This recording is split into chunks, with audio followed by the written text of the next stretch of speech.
Pedro, muito se especulou na cidade, ultimamente, sobre uma possível saída sua da DIREC. O que é que de fato aconteceu?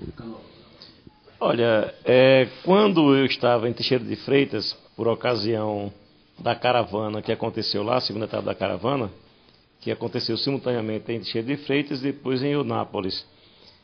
Confesso que eu fiquei surpreso quando recebi telefonemas lá, comentando isso, que aqui em Paulo Afonso estava se especulando, até noticiando como verdade que eu tinha sido exonerado. E na ocasião eu estava representando a DIREC 10, lá em Teixeira de Freitas, juntamente com o secretário, a convite do próprio secretário. E isso criou um clima de desconforto, né, durante a caravana, de tal forma que era para eu ficar lá até o domingo e terminei retornando no sábado, porque o clima em Paulo Afonso estava muito insustentável.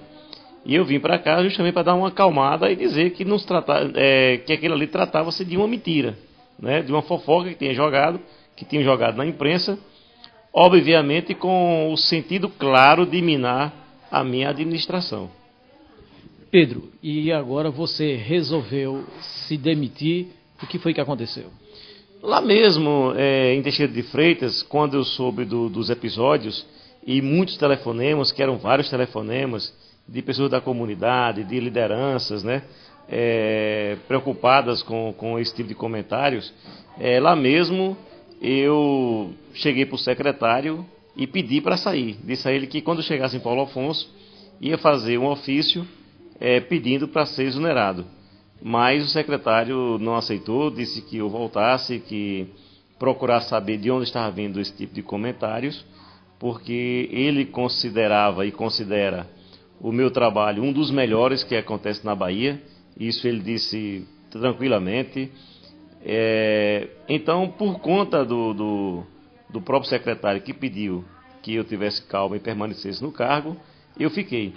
Só que, ao retornar a Paulo Afonso, a gente vai percebendo que existia uma movimentação, né, de pessoas alheias à educação, é bom que se diga isso, pessoas distantes da educação, fazendo esse tipo de trabalho, né, esse tipo de manobra, que é ruim, né, isso é ruim, porque estava incomodando demais. A gente tem muitos problemas para administrar, nós temos muitos desafios a serem vencidos, e esse tipo de comentário incomoda, porque liga, você tem que dar uma entrevista aqui, uma entrevista ali, para toda uma atividade, deixa de ir para a região fazer uma visita, não é?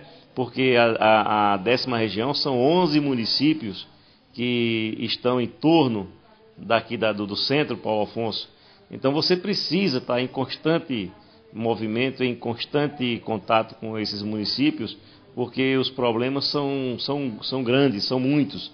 E aí você termina não fazendo isso, se desgastando, perdendo tempo para falar de uma coisa que deveria não acontecer.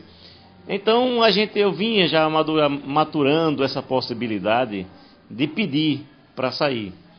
E quando eu tive com o secretário, eu fiz um pedido a ele, que se porventura eu sentisse que a situação estava ficando complicada, né, porque infelizmente tem muitos irresponsáveis, né, que não deixam a coisa andar, e nós fizemos um acordo que eu pediria para sair. Se eu sentisse isso, eu pediria, e que ele não me negasse. As pessoas que eu acho que foram para a imprensa dizer, né, que havia um pedido, né, de um deputado, um pedido, uma insatisfação de um deputado, né. Para mim isso é uma irresponsabilidade muito grande, porque a DIREC ela não pode estar a serviço do interesse privado de um parlamentar. A DIREC é um órgão do Estado regional, tem que estar em interesse do governo. A DIREC é para trabalhar em interesse da sociedade e não ao interesse isolado de um deputado. Ora, se o interesse desse deputado, desse parlamentar, seja quem for, casar com os interesses do governo, ótimo. Agora você não pode pegar o órgão público e colocar acima dos interesses do governo os interesses do deputado. Aí está errado, né? Então isso para mim é uma irresponsabilidade. Se o parlamentar pensa assim, é irresponsável também. Que eu não acredito, eu quero não acreditar que ele seja que ele tenha essa visão.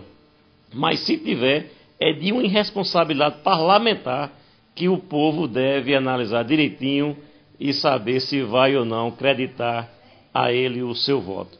Pedro, esse parlamentar que você está falando é o Paulo Rangel. O que foi que aconteceu que Paulo Rangel quis, assim, de uma hora para outra, substituir você por um outro nome? Olha, Júnior, você me conhece, não é de hoje, não é? Você sabe que eu sempre fiz movimento estudantil, movimento social com seriedade, com muita seriedade. Então, eu jamais vou aceitar pedidos esdrúxulos, pedidos que não sejam coerentes, né, simplesmente porque A ou B esteja pedindo. Né? Eu atendo, como atendi vários pedidos, mas dentro de uma normalidade. Isso aí eu faço. Mas se não tiver dentro de uma normalidade, eu não farei. É da minha índole, da minha personalidade. Esse negócio de dizer que o meu corrupto é melhor que o corrupto dos outros, para mim é corrupto do mesmo jeito. E eu não vou fazer isso. Então, por exemplo, eu encontrei na DIREC, e você sabe disso, professores que não trabalhavam, e eram vários, que terceirizavam o serviço.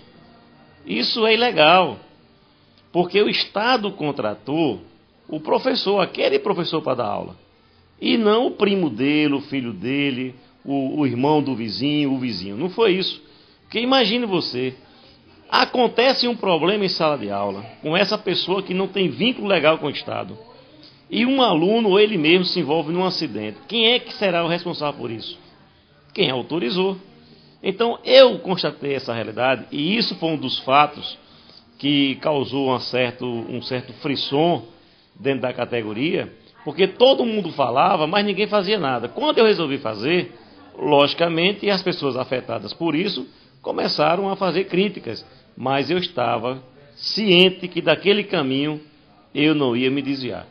Para mim, desvio de conduta, venha de onde vier, tem que ser combatido.